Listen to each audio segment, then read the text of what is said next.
Untuk benih Intanon RZ ini bibitnya sudah berusia 5 hari setelah semai. Saya melakukan perendaman di tanggal 6 Februari, terus yang Golden Aroma ini di tanggal 8 Februari. Jadi tinggal punya selisih 2 hari ya, lebih cepat yang Intanon. Terus di sini saya juga melakukan beberapa pensortiran ya, supaya pertumbuhannya merata. Jadi yang pertama itu direndam selama 12 jam. Rendamannya itu bisa ditambahkan dengan bawang merah yang digeprek dan dimasukkan itu sebagai perangsang pertumbuhan akar ya.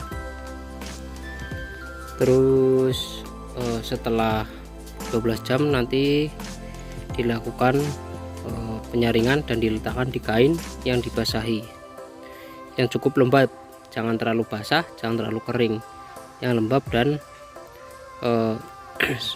berpori teman-teman. Nanti setelah 2 kali 24 jam di kain, nanti dia akan pecah.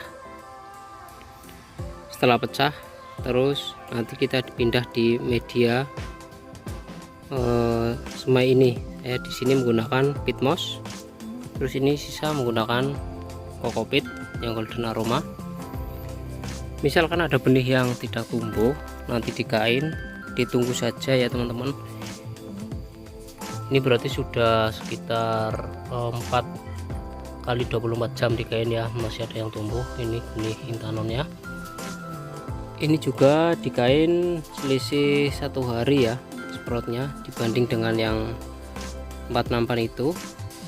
Jadi mungkin nanti pertumbuhannya agak selisih 1-2 harian dengan yang pertama, walaupun tanggal perendamannya sama. Jadi untuk teman-teman yang kiranya setelah di kain itu tidak sprout, jadi sabar saja, ditunggu, barangkali masih beruntung ya seperti saya. Ini dapat 1 nampan lagi yang sprout, jadi kasihan, jangan dibuang.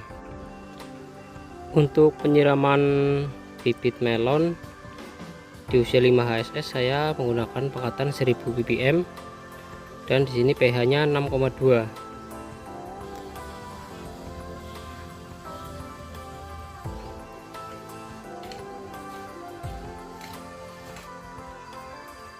Oke teman-teman, berikut tadi video seputar persemaian melon di kebun saya.